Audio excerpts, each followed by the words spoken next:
So this was it. After more than 4.5 years of war on almost every front, the end where I would have least wanted, the Russian front. Since the Allied landing in Normandy, we had all known that the end was coming.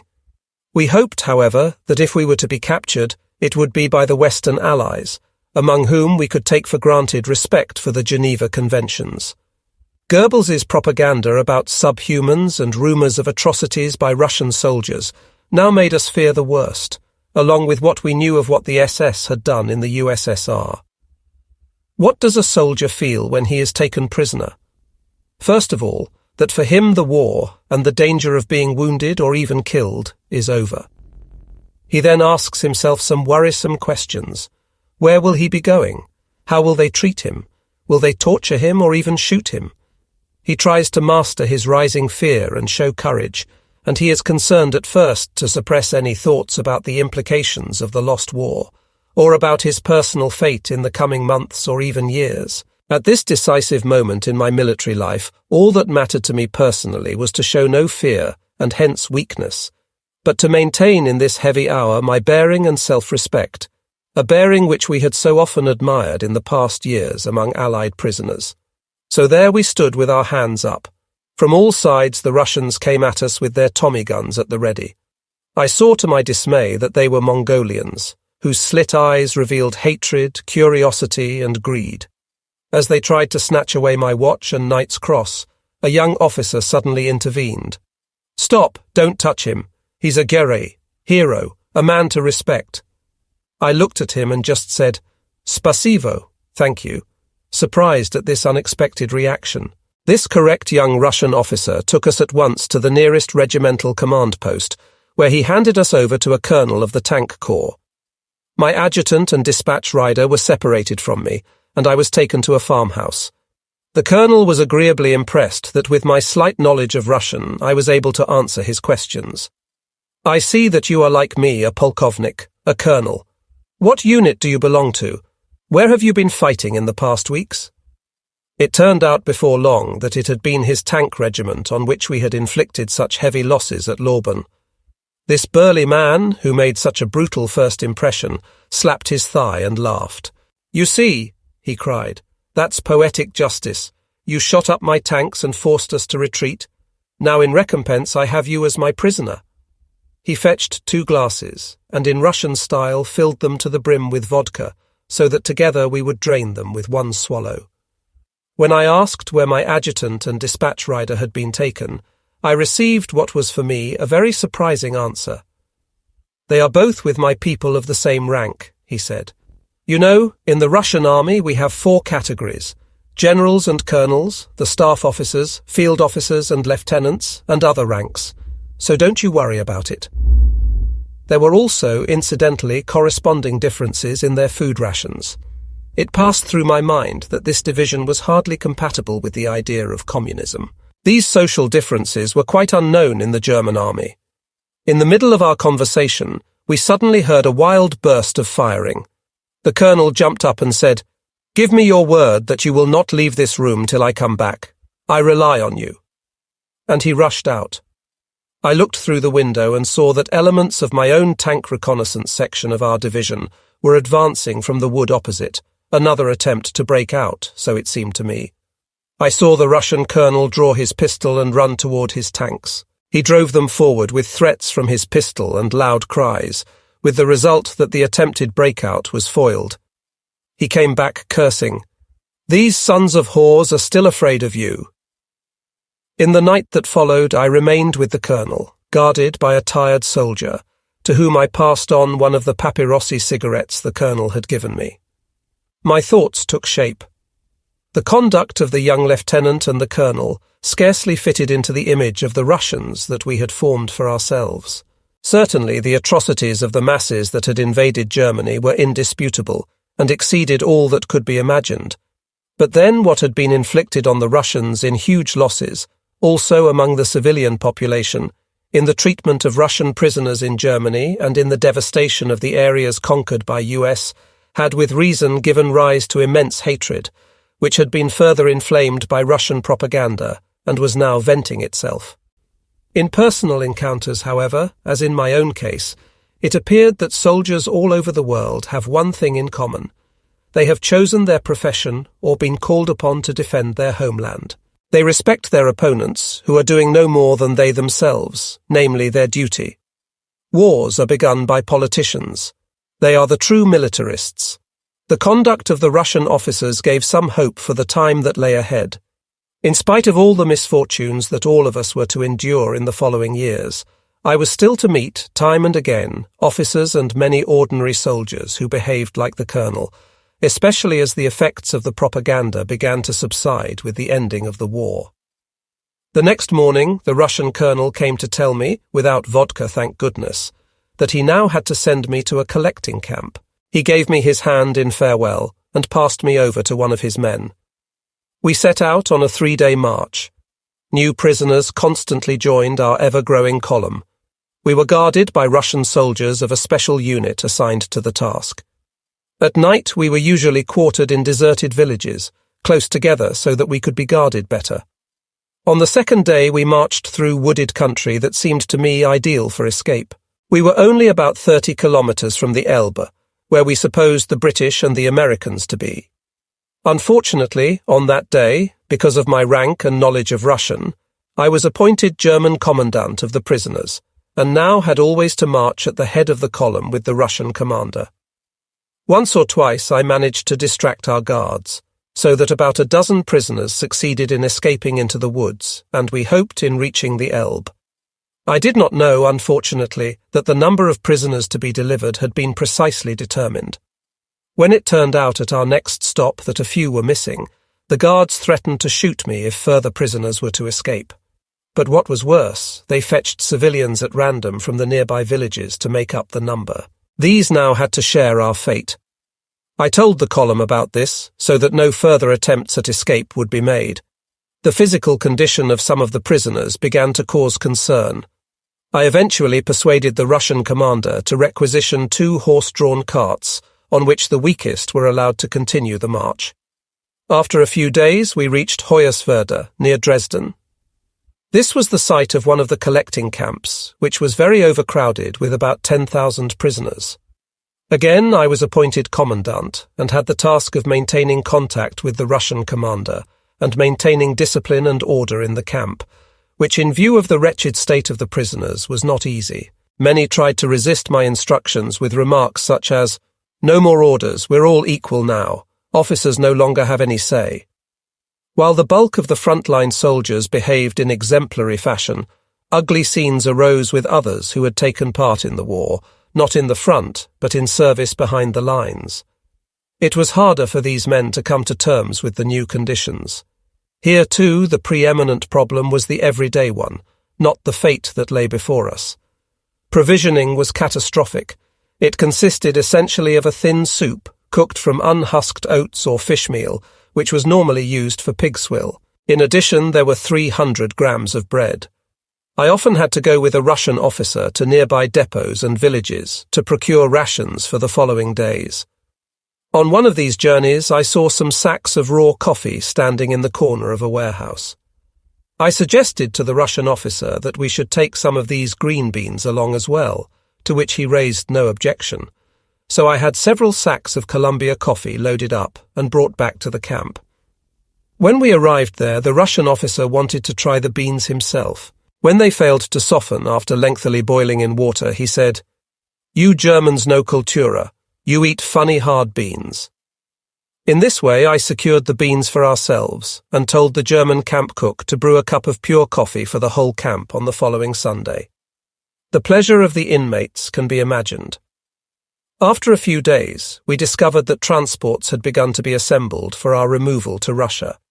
The Russian camp doctor, a good-natured elderly man for whom everything revolved around alcohol, told me that only healthy prisoners fit for work would be taken to Russia. There were 4 categories, of which Category 4 meant unfit for work. All the prisoners now had to present themselves to the Russian camp doctor and his assistants for examination, and all those classified as Category 4 were sent home.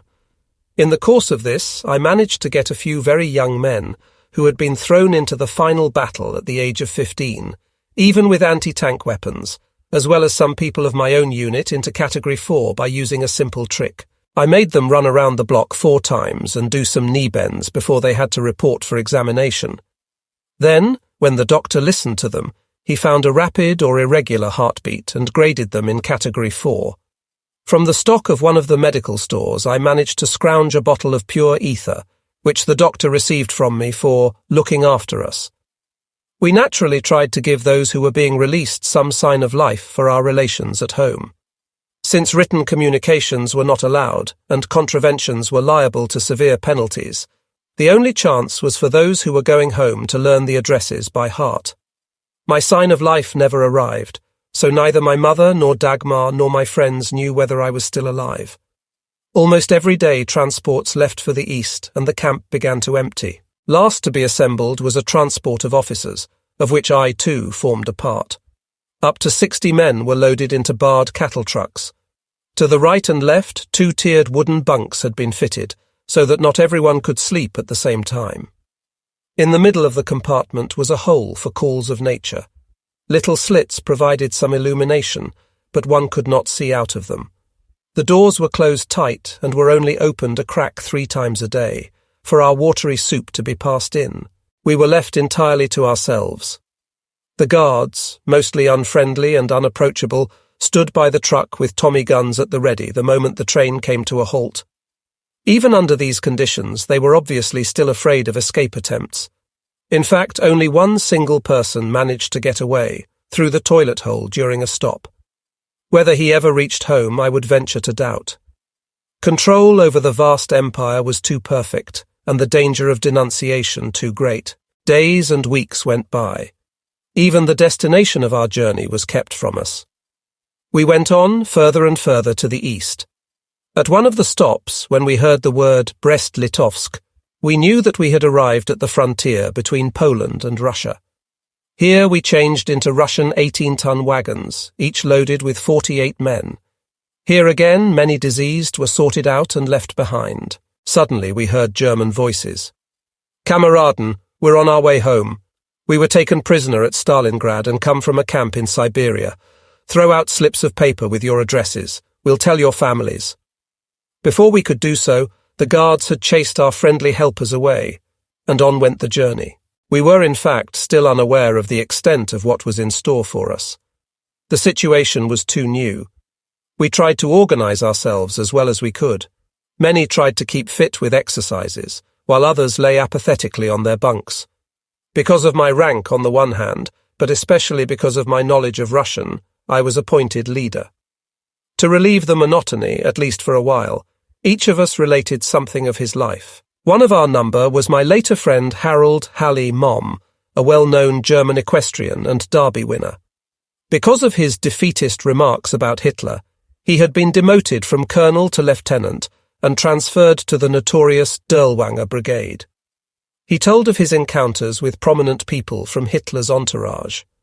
The longer the journey lasted, we had been travelling for more than 4 weeks, the more accustomed we became, of necessity, to the ever-repeated daily routine. It was inevitable that discussions arose about why the war was bound to be lost. Some, mainly the older ones among us, saw Hitler as the guilty party, who by his assault on Poland, and encouraged by his blitzkriegs in Poland and France, thought he had first to conquer Russia, so that he could then dictate his terms to Britain.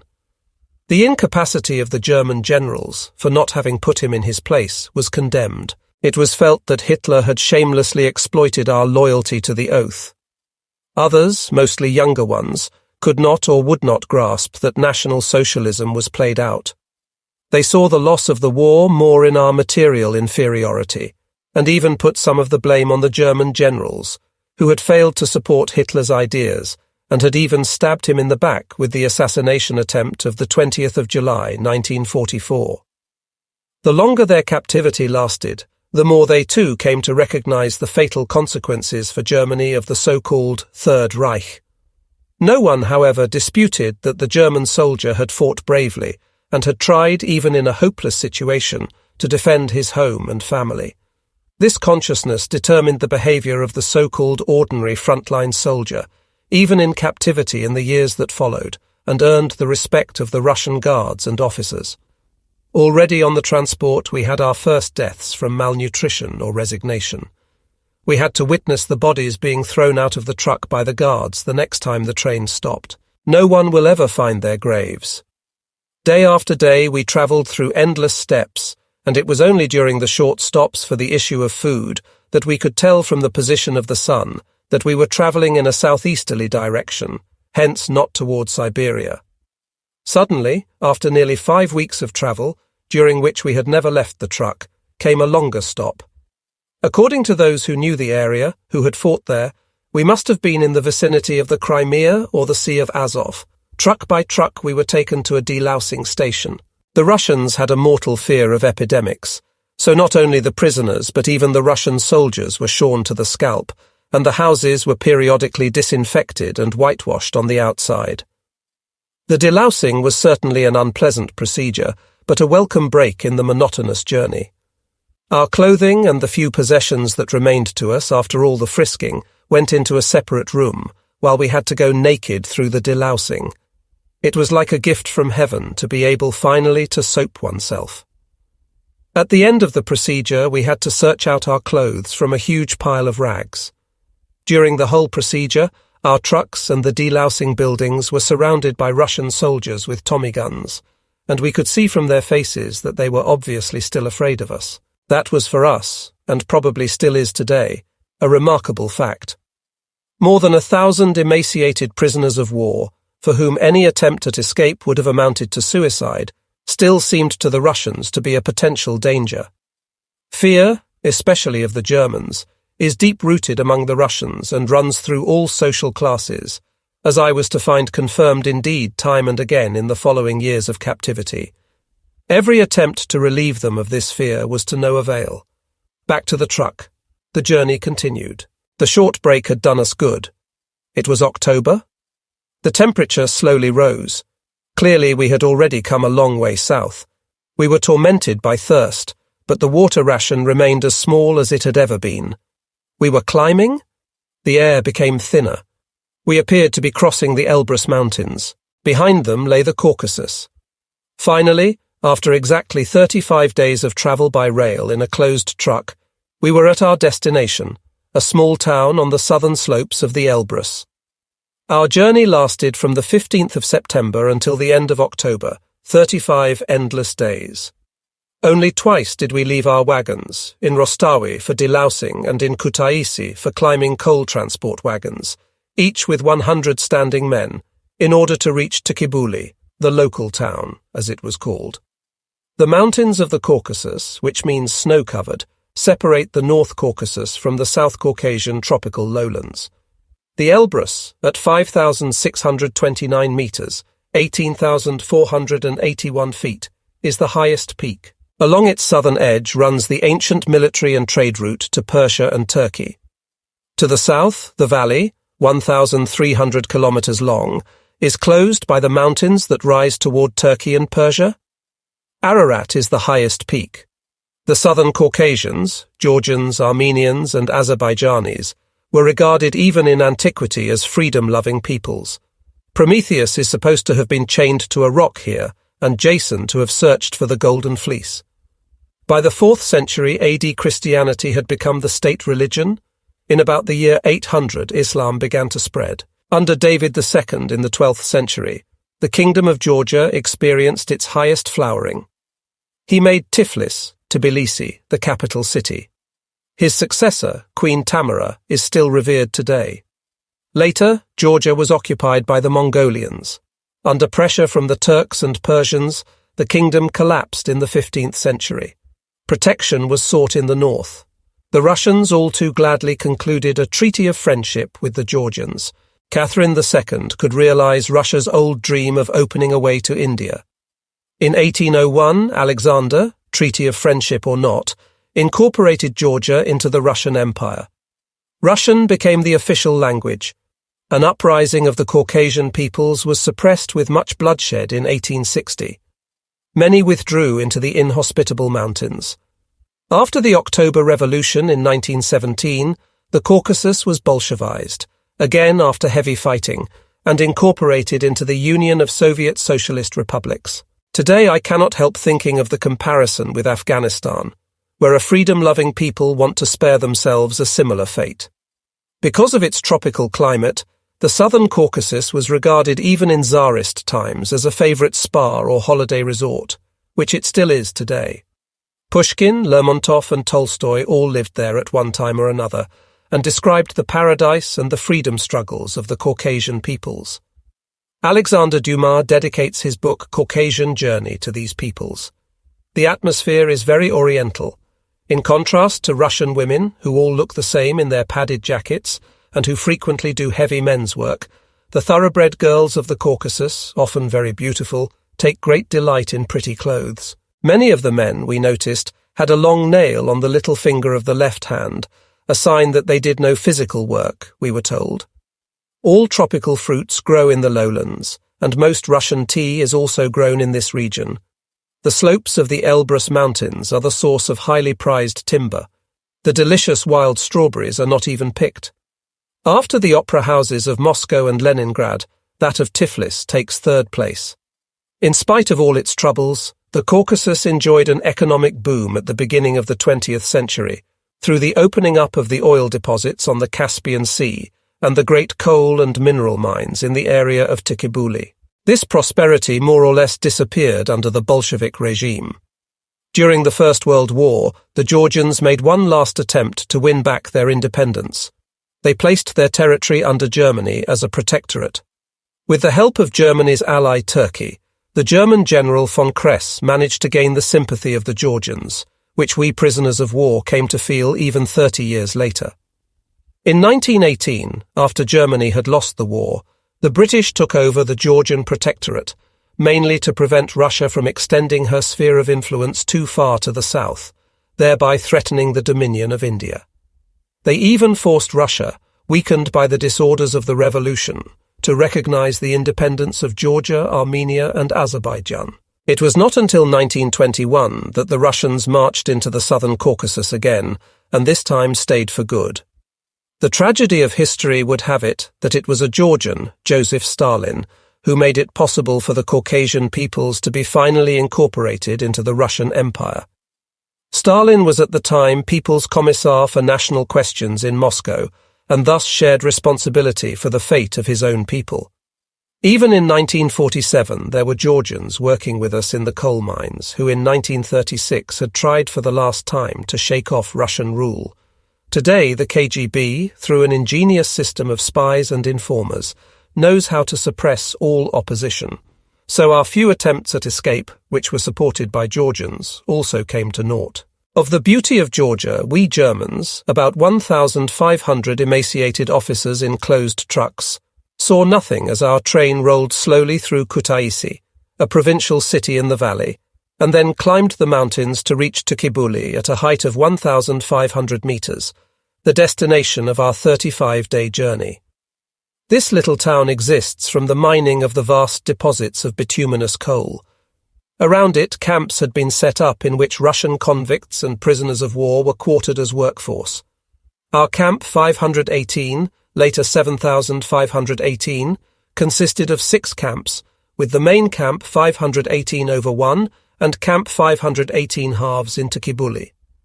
Besides the German Camp 518, which consisted of Tikibuli and one near Kutaisi, there was another camp in our area for Hungarians, and a further camp for Japanese prisoners. In addition to these, one of the notorious Sakluchoni camps, which is as much as to say the enclosed, was in the area. Here criminals and political opponents lived under the severest conditions, without knowing whether they would ever regain their freedom.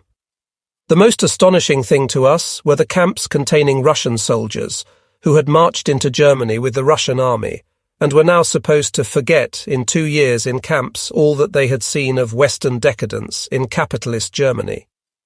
In return for having helped to achieve victory, these men were now locked up for 2 years before they were allowed to go home. All Russian soldiers who had become prisoners were punished by staying in special camps. In Main Camp 518, there were 1,500 of us officers and some 2,000 rank-and-file soldiers, who received us with curiosity and suspicion, and shouts of, "It's all up now with giving orders," and Now show us if you're as good at being plennis, the Russian word for prisoners, as you were at being officers."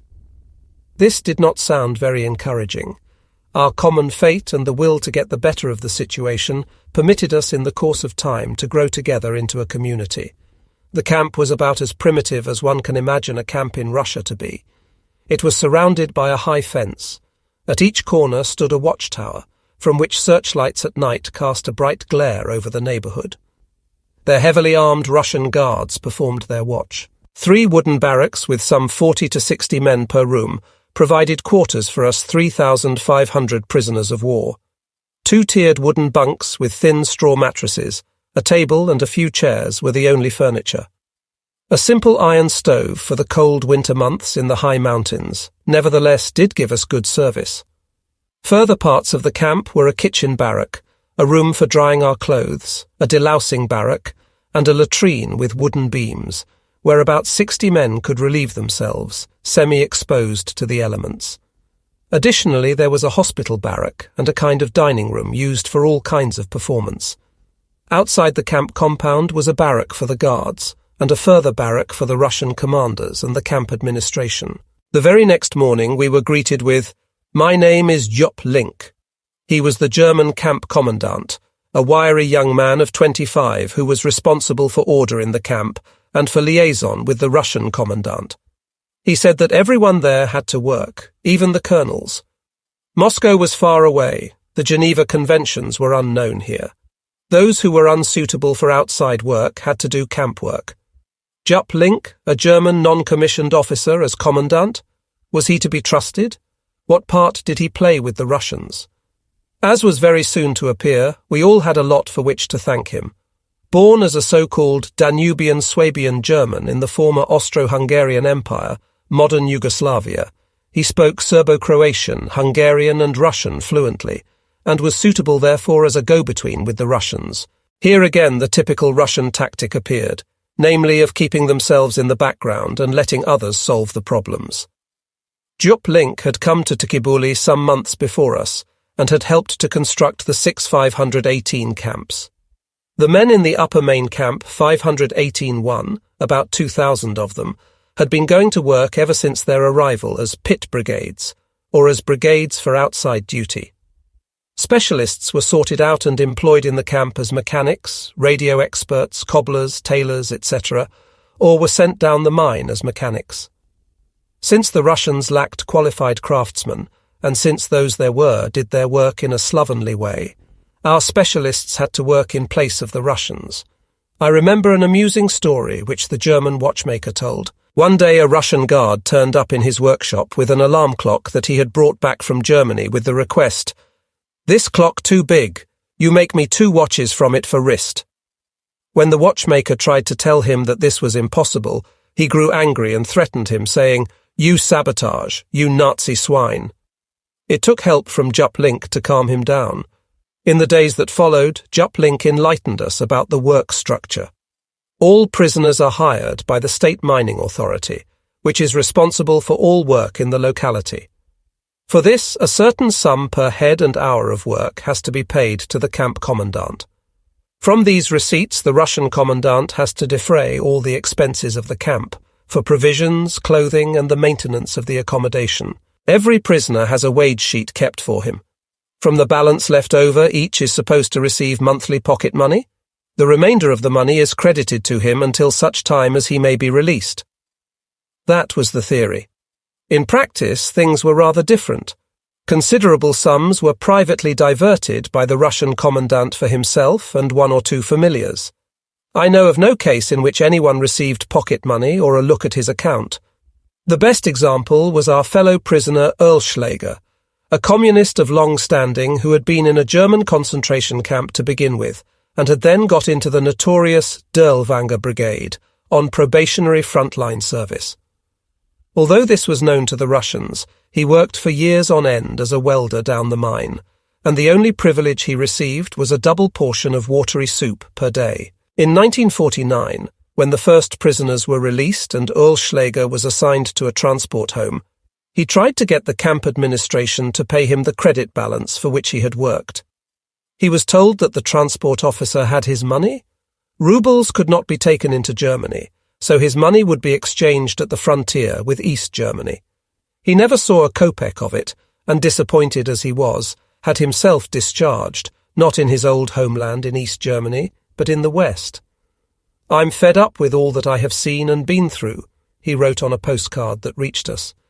"This isn't the communism for which I went to a concentration camp." Some fellow prisoners, however, received a small sum credited to them. The next morning we all had to fall in on the parade ground to be detailed for work. The Russian commandant, an army officer, accompanied by the NKVD officer, now the KGB, appeared with Jupp Link. In a loud voice and with much gesticulation, the commandant told us that we now had to atone for Hitler's misdeeds and work off all that we had done to the Russian people. He then gave the order, "Everyone to the doctor now, the strongest down the mine, others for road building, everyone is to work, davai, hurry up." The Russian camp doctor was Dr. Holländer, who was assisted by his wife. Both were Jews, and for understandable reasons not well disposed toward us. Not only had they to make the sick fit for work again as soon as possible, but they were also responsible for the delousing and disinfection of the barracks.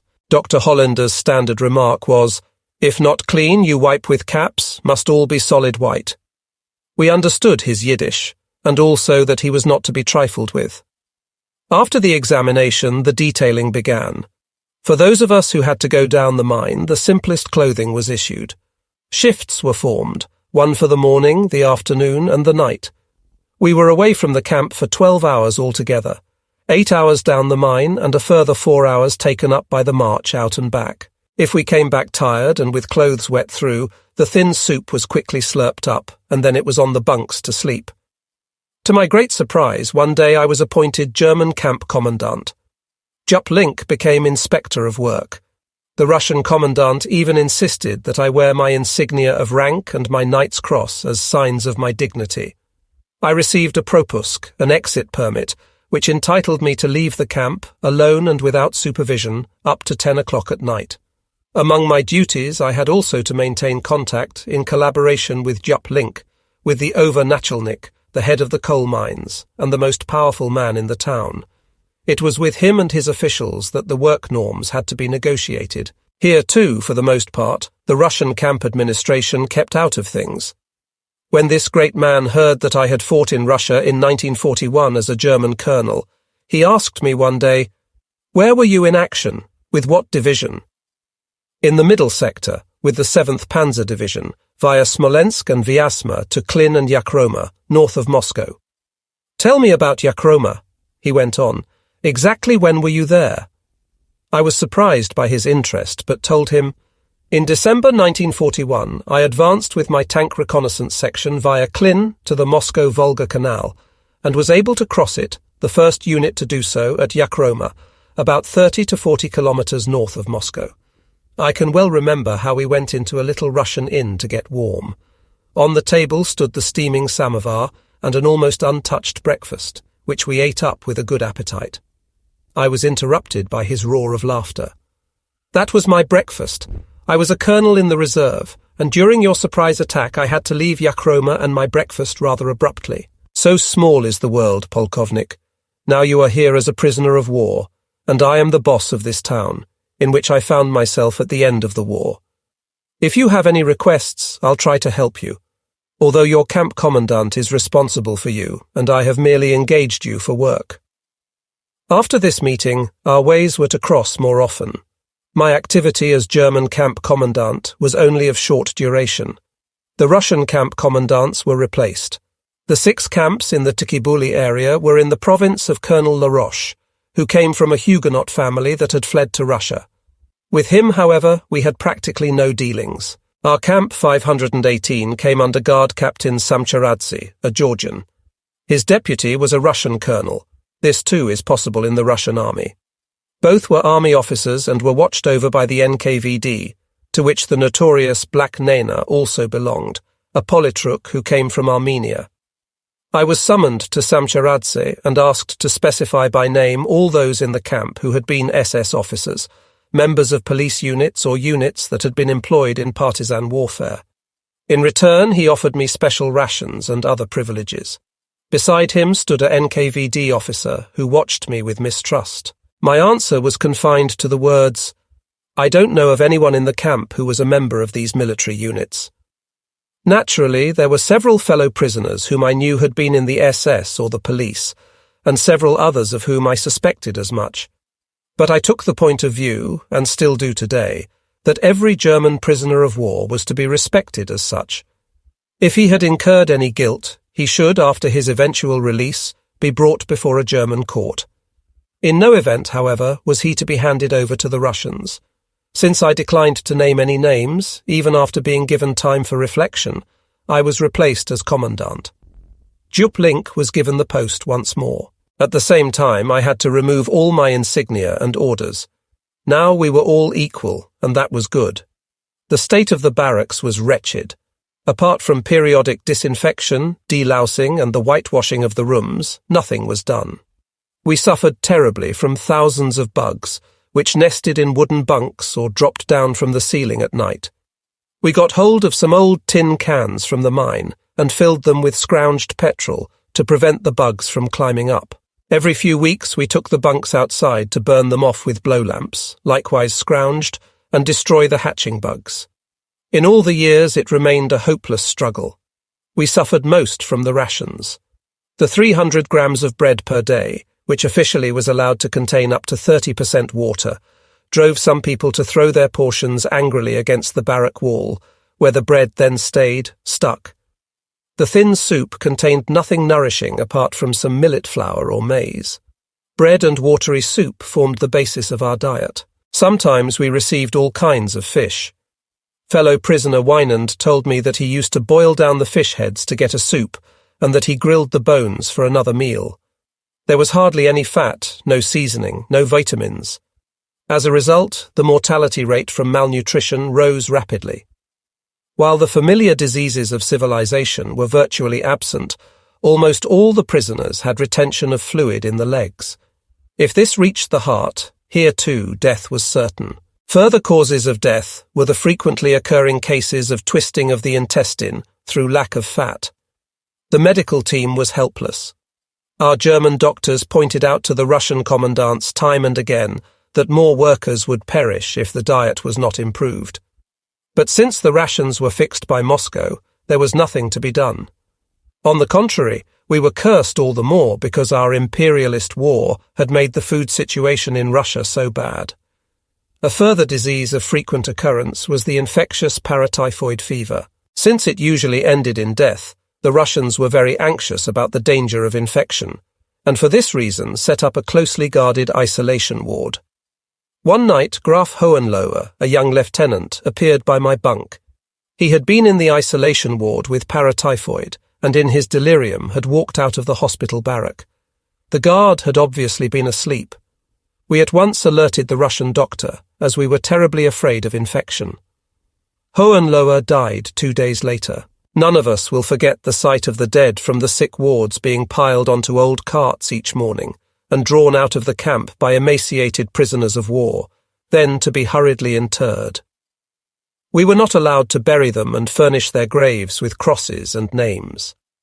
Despite the fact that it was forbidden, we wrote their names on scraps of paper, but these were then taken away from us again during the regular searches. So we arranged that each person would make a mental note of 1 or 2 names, so that if he should go home, relatives could be informed. In the first 2 years, especially in the severe winters in the Elbrus Mountains, about 50% of the prisoners of war died.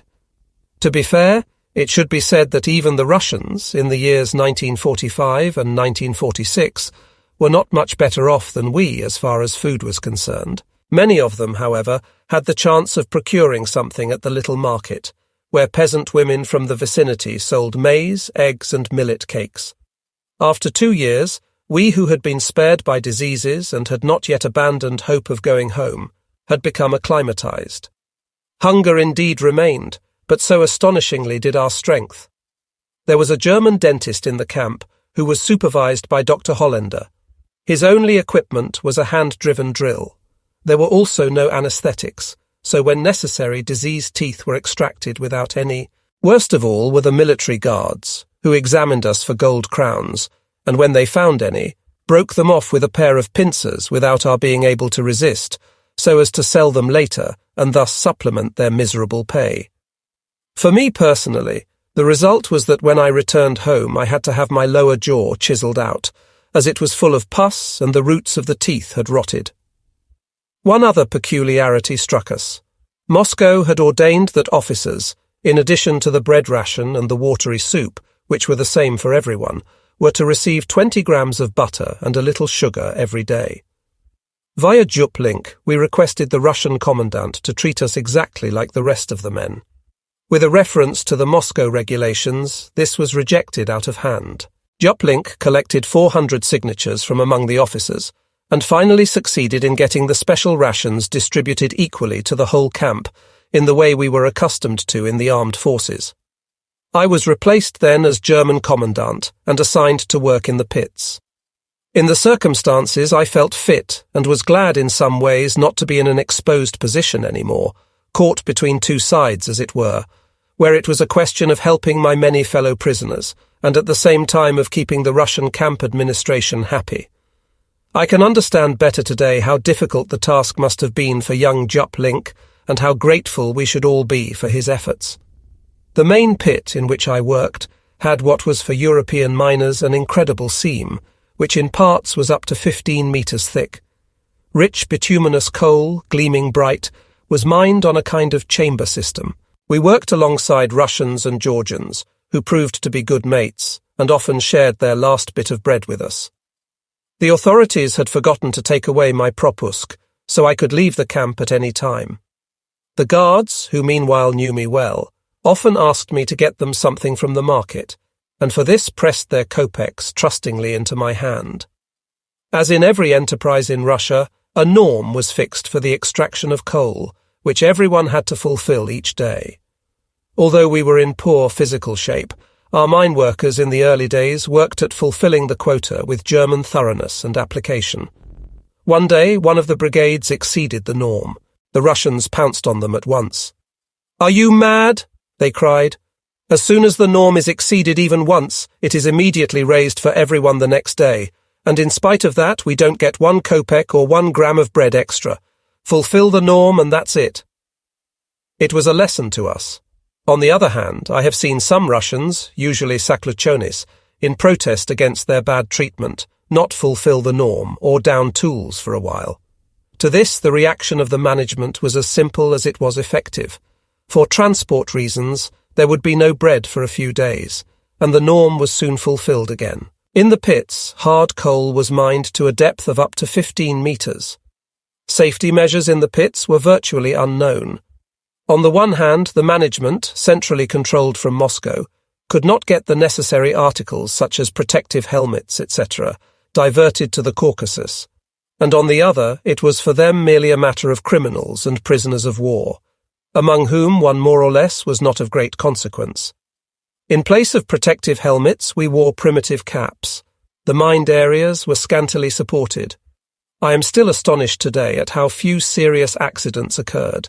In the cold winter months, we had to see to the heating of our barracks ourselves. The Russian commandant was in fact liable for this too, but since there was enough coal in the pits, he spared himself the expense. The mine administration strictly forbade the taking out of coal, but after every shift, the mine workers had fair-sized lumps of the rich mineral under their arms, which they carted back to the camp. There it was distributed equally between all the rooms. Thus, the right hand did not know what the left was doing. At the start of 1946, after only a few months down the mine, I was suddenly taken out and transferred to a road construction brigade. I do not know to this day whom I had to thank for this transfer, Juplink or the Overnachalnik, my breakfast colonel from Yakroma. Another chapter of my captivity began.